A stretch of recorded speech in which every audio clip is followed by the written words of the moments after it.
Welcome to DanceFit Biz Builders. I'm Orit, dancer, instructor, and proud owner of a thriving belly dance fitness business. And in this podcast, I'm giving it to you straight, sharing what it takes to kickstart and grow your dance and fitness business for the success you deserve. Whether you're a seasoned instructor, a passionate performer, or dreaming of turning your love for dance and fitness into a thriving career, you're in the right place. Lace up those sneakers and pull on those dance shoes and get ready for truth smacks, tips, and inspiration. Let's do this. Hello and welcome to DanceFit Biz Builders. I'm Orit, your host, and this is episode 76. Thank you so much for shimming on over into my space and giving me your time and your willingness to get educated, learn something new, some hot tips. So thank you. I don't take that lightly. This episode, I'm really excited. I know I always say that, but I am really excited about this because there's something that I totally get lit up about every time. It's that moment when a student takes what you've taught them and then they run with it, right? And even bigger than you. That's my hope for everybody, yeah? And they make it their own, they get creative, and they make it even bigger than you imagined. I love that. Today's guest is Carol Tandava Henning. She gave me one of those moments. She was a student of mine and then got SharQui certified back in 2009. I got the date right this time. And she's seen all the SharQui iterations and all the growth the past 16 years. Wow, 16 years. And she's taken her business to the next level. She's built something so smart, so creative, and with a community that adores her. I know this convo is going to spark all kinds of ideas for everybody so that you can level up your offers. So if you've been curious about how others are doing it, or if you need inspiration, or just need a little kick in the ass to get started, this episode is for you. Carol, hello. Thank you so much for being here. Hi. Great to be here. It's so awesome. I love Carol. I love Carol. By the way, you are so smart. You're so tall. I'm so impressed with that. You're fantastically tall.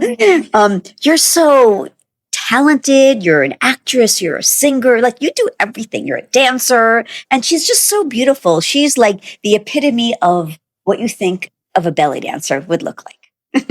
Aww. So, Carol, tell us about yourself. What drew you first into SharQui and maybe even into dance and dance fitness? Well, I started as a childhood dancer.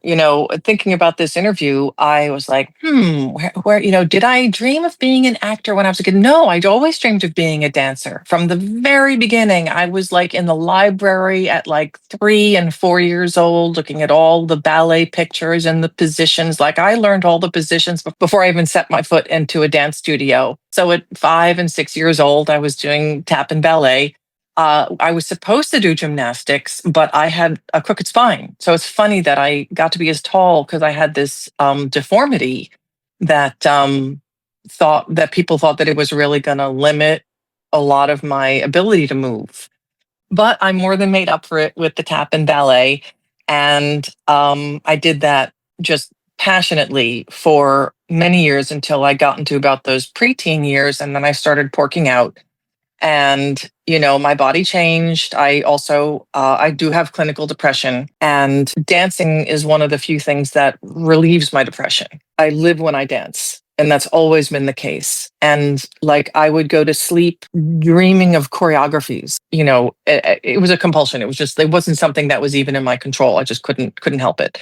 But then this fat shaming thing happened because this was the 70s. It was the age of, the Mikhail Baryshnikov and the very skinny anorexic dancer. And even though I wasn't like told right out, oh, you can't be a dancer, I was discouraged and I was bullied a lot. And between those two things, I just quit, so then I did other things. Then I started singing. I joined various choruses. I was in the citywide chorus. Then I got into acting and I did Shakespeare when I was about 16, 17. And then I interned at WNYC, and then I wanted to be in radio. Then I fell in love with a stand-up comic and was kind of like devotedly, and this was, I guess I was maybe 17 or 18 when that happened. And I was devotedly following him around to the comedy clubs. And then I was like, wait a minute, I don't want to date him. I want to do what he's doing. So then I got myself on stage, and, this was now the late 80s. So, Sarah Silverman was one of my classmates in college. She and I did a comedy contest together, and she did great. Like she did, she was always very funny. Like she always kind of knew who she was on stage, and I did not. I didn't know this until she told me years later that I ran into her at the comic strip many years later, and I was like, she's like, "How are you?" And I'm like, "Oh, I'm okay." And I was kind of depressed, and I was doing theater at that time, not doing so well. I'm not someone who can hold a grudge. Like if I have a grudge, I'll usually just like, I have this terrible grudge against you. And that's what I did. I was like, I have to say, it's been so hard. I'm really impressed by all that you've done, but it's been so hard for me to like watch you get successful. And she said, and this speaks to the kind of person she is. She's just a great, great hearted woman. And she said, "Oh, but Carol, you graduated from college and I didn't." I was like, out of all the things she could have said, she said the one thing that like rescued my ego. And I was like, "Oh, you're so nice." So I did stand-up comedy, and then I realized that I like making people laugh, but I don't like stand-up. I prefer storytelling, because in storytelling, the joke serves the story. In stand-up, the story serves the joke. And also with stand-up, the drive is you got to get the laugh like every 10, 15, 20 seconds. And that just bothers me. I don't like clawing for laughs. So yeah, stand-up, theater. Then I had this terrible injury. I had an abdominal injury, and I ended up at the hospital, and it totally messed me up. And that's when I was recovering, and I showed up in your class in 2004. Mm-hmm. So really, I've been watching SharQui iterations for 21 years, young lady. 21 years of SharQui. Wow. And I had taken a 4-week course a couple of years before that, like right after the injury, but after the surgery, but before I herniated 3 discs in my lower back. And that person's style, I mean, she was a lovely dancer, but she didn't get me excited about belly dancing. You got me excited about belly dancing. And so, that's what I try to bring to my students is like, what are the things that got me excited? And, for you, it was when you talked about how like everyone got together in a circle when you were growing up and would dance and celebrate their bodies, and, and just like your energy. And also, I think I was ready for it. See, that's another thing. Sometimes it's the teacher, and sometimes it's just you're ready, you're not ready. And there was like a 3-year gap between that first lesson and then showing up in your class. And also, you made it easier, and you made it feel more like dancing instead of like breaking down moves. So that brings us to 2004. And so I was just completely devoted to belly dancing straight up until 2011. I wrote my solo show about, that injury and all that happening. And then I did that for a bunch of years. So, and because I needed to have a voice on stage, because I'm singing and dancing at the same time, I started taking voice lessons and singing again, and took acting lessons again. So it's like all these things that I'd kind of let go for many years, that belly dancing brought it all back. Then the last big run of the show that I did was in 2015, and it went so well. It was just 2 weeks, but it was like the dead of winter. And I had this deal where if you came to the show, if you hung on to your program, you could come another day, bring a friend, and you would get in for free. Nice. Good deal. Yeah. And because I had different guest dancers, so my part of the show was always the same, but I always had different guest performers, who would join me. Yes, it's a solo show, but I have other people in it because that's I'm a rebel that way. And so people would show up just to see the other dancers. And like some big time teachers here in the city came and they were like, oh, well, we'll go support Carol's little show tonight because, probably no one is going to come. And the place was so packed. Amazing. Look at you. And then after that, people kept saying, do you teach? Do you teach? And I was like, well, I guess I better start teaching. So I had this whole big mailing list of people who would come to the show. So that's when I started Tandava Arts Belly Dance as a dance school. So now that brings us to March of 2015. And I started as one class a week, just SharQui. And then I expanded it to two classes, a technique class and then SharQui. And now I'm teaching 12 classes a week. And I have a wonderful student troupe. We're getting invited to things inside and outside the dance community. We do all kinds of events, charities, supporting communities, supporting events. And they're just amazing. And I have a connection with a designer in Egypt who, sells me the costumes wholesale. So I have like the best dressed troupe. And that's my story, and I'm sticking to it. Awesome.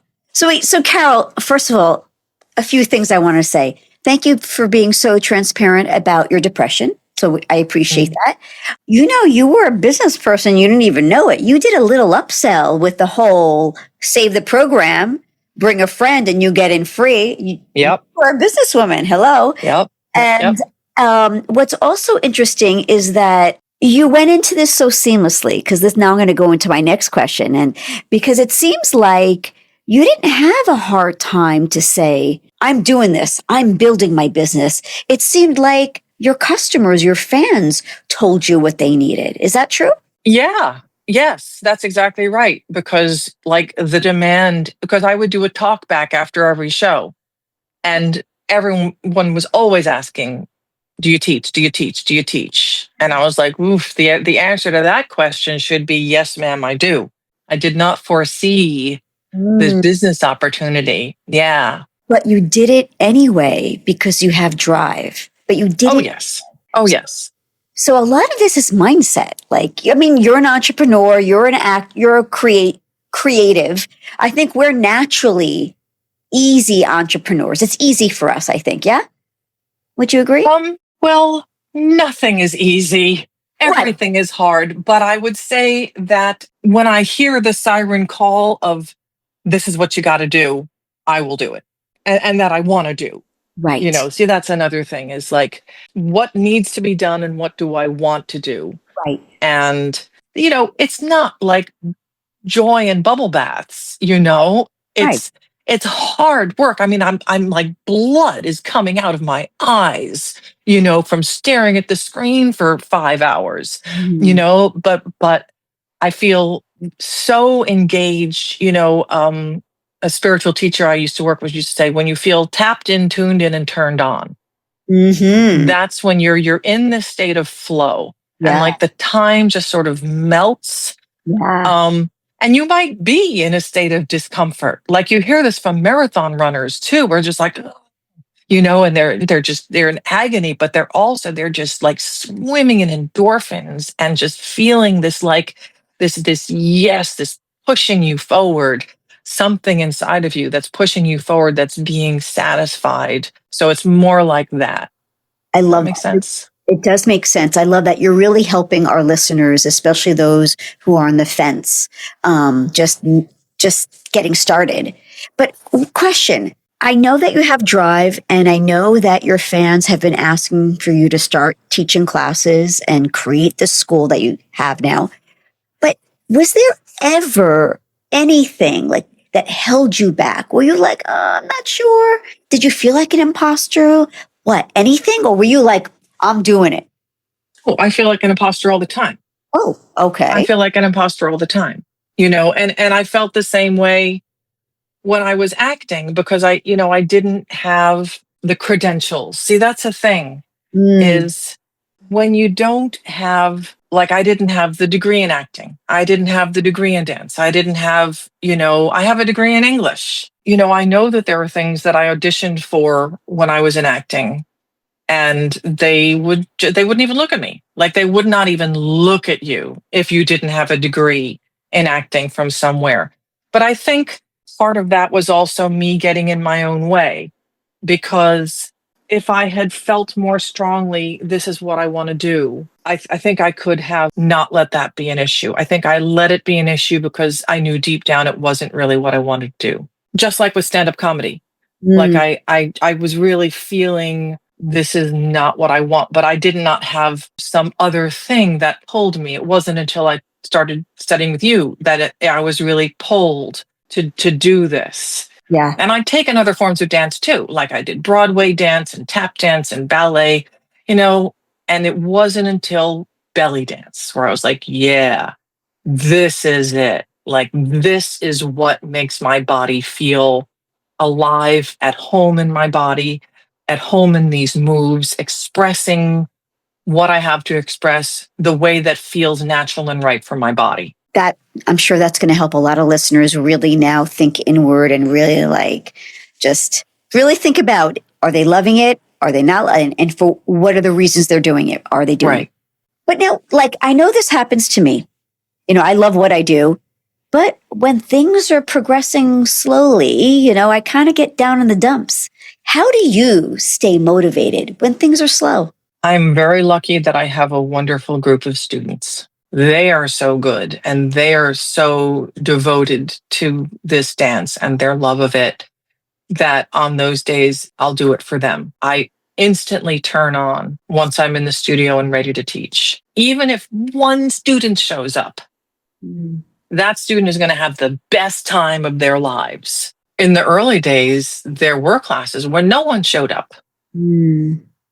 Yeah, sure. And that was hard.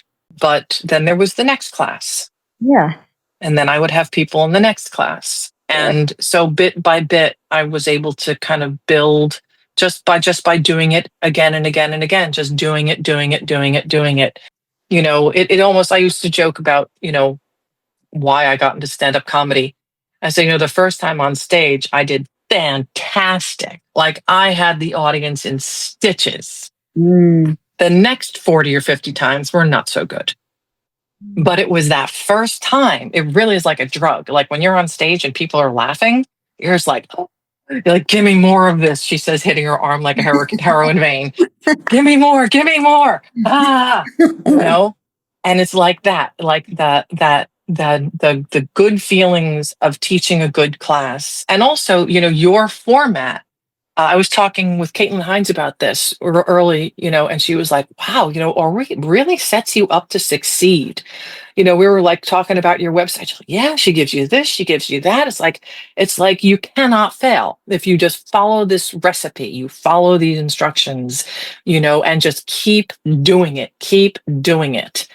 And it will build, because this formula you've created, it has a momentum of its own. It's a tried and true technology, as we like to say. It's a technology. It's a repeatable technology, as we say in the computer biz. And I came back just knowing that I had this thing to do in my pocket and that people would come back for it, and so that carried me through on those days when no one would show up. But then the next day, 4 people would show up. And then the next week, 10 people would show up. Until now, I have this group of wonderful, wonderful students, dancers, and they're so diverse. Like, I've got a doctor, I've got an accountant, I've got someone who gets unhoused people housing, like people doing incredible work, and they're like, yeah, I come here and this gives me juice that I can do my job in the real world. Yeah. What impact you're making on these lives, right? And I do my best. And I love how you're saying that if you just keep showing up, it's going to happen. Stay exactly. consistent. But now, looking back right now that you've been showing up, that works, right? Yeah. What has been working really well growing your business so far, besides showing up? Well, the mailings are really important. And I've been really bad about that lately. But before the pandemic, I was mailing people like every week or twice a week. And I had very good numbers.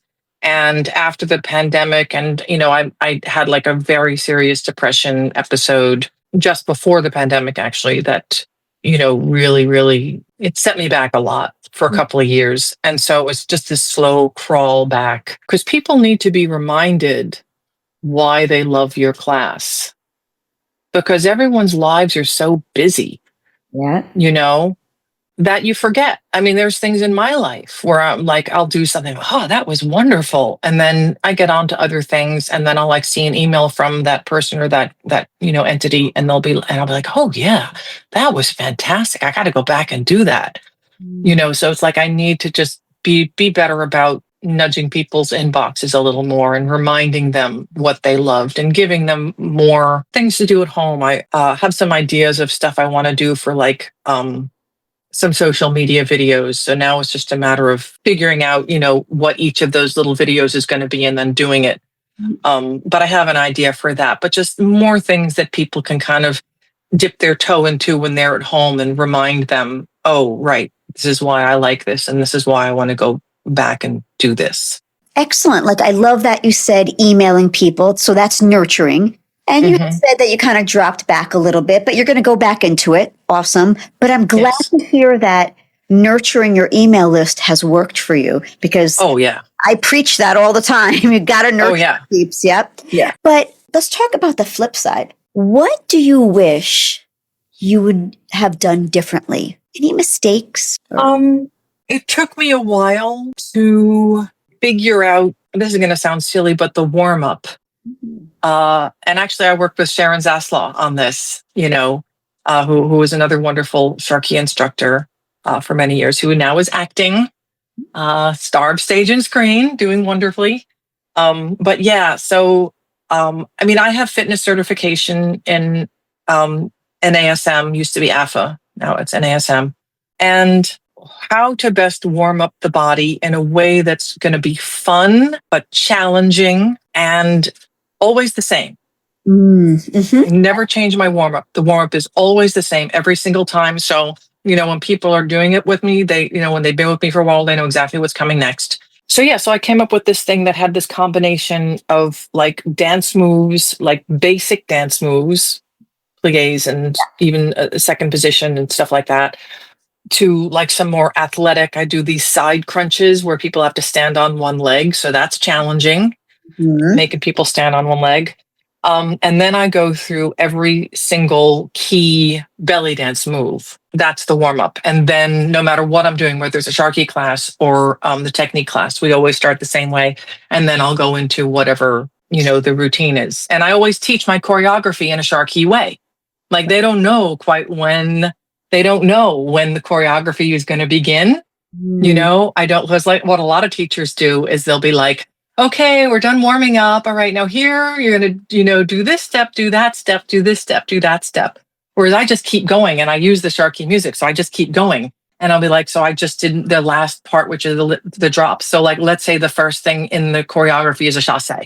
I was like, okay, flat, ball, flat, and step together, step together, step. And now we're at a hip and a snake arm here. Bring your foot and do a hip drop and a hip drop and a hip drop. Back to chasse, hip drop. And I use a pattern, like I never say it like I'm talking. It's always with kind of a rhythm, and get ready to arabesque now, and da-da-da-da-da-da. And I always have this kind of a sing-song rhythm, right, which... Maybe some people find that irritating, but I think it works. Yeah. I teach that way for sure. Yeah. Carol, that's excellent. Thank you. And thank you for being so animated and acting that out. I like that. But so now that's teaching. So that's half of it when it comes to your business. Now, what did you struggle with? What didn't work for you when it came to the business side, promotion, marketing? Oh, everything. I'm so bad at promotion. So, and part of that is my imposter syndrome. Okay. Like I'm so bad at talking myself up. Like, when I hired a publicist, that's when, I was invited to be interviewed on other podcasts and, they did a thing on me in Huffington Post. And, it's like when I had someone else to talk myself up, then people were interested, but I hate talking myself up. I hate it.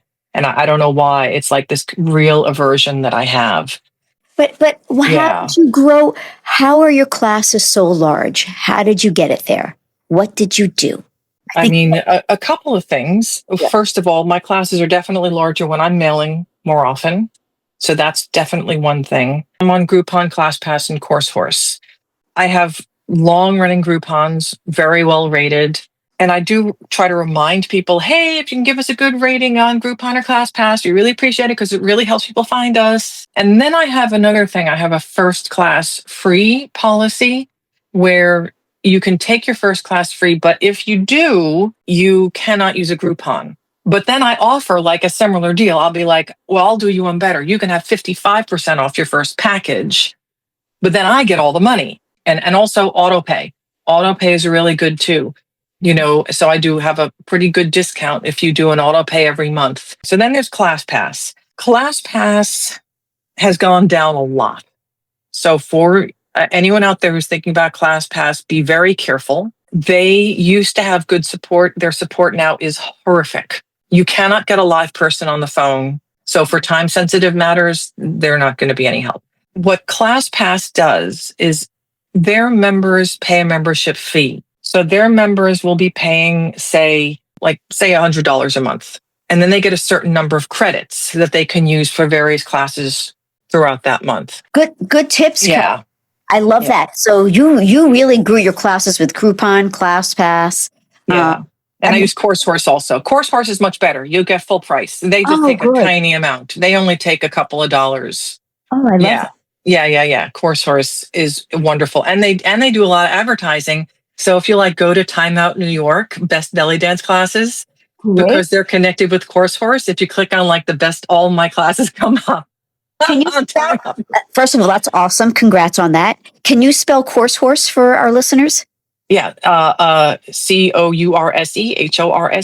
CourseHorse. Okay, Just great. how it sounds. Yeah. CourseHorse. Mm-hmm. Yeah. They've been wonderful, and they're very nice people, and their customer support's very good. Yeah.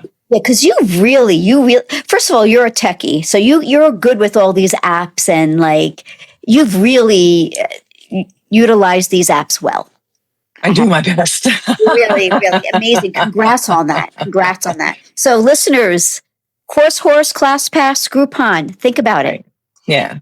And Carol, it's amazing that you're teaching SharQui, you're teaching traditional belly dance. Can I just talk to our listeners? What if someone is on the fence of teaching, possibly getting certified? What would you tell them? Just do it. Just go ahead and do it. If you're on the fence, then just do it, because usually you're on the fence because it's a new thing, and there's always a reticence about a new thing, but if you're feeling it, I would say, if you're, it depends on where that fence is. If it's 80, if it's 24 and 80 against, maybe you need to take some more classes and just make sure that you and then ask yourself, why might you want to do it? And, why might you not want to do it? But really, it's more of the question is, why do you want to do it? Don't think so much about why not. Don't look at the obstacles. Why? What does this? Think of what does this do for me? Why do I like it? Do I like being in front of people? And even if you don't like being in front of people, maybe it would be good for you to try. Yeah. Always just try. And especially with your thing here, I'm gonna totally promote your stuff because I love you, but also because I believe in it. As I said before, it is a repeatable technology that is proven successful. You're not walking into class with what am I going to do?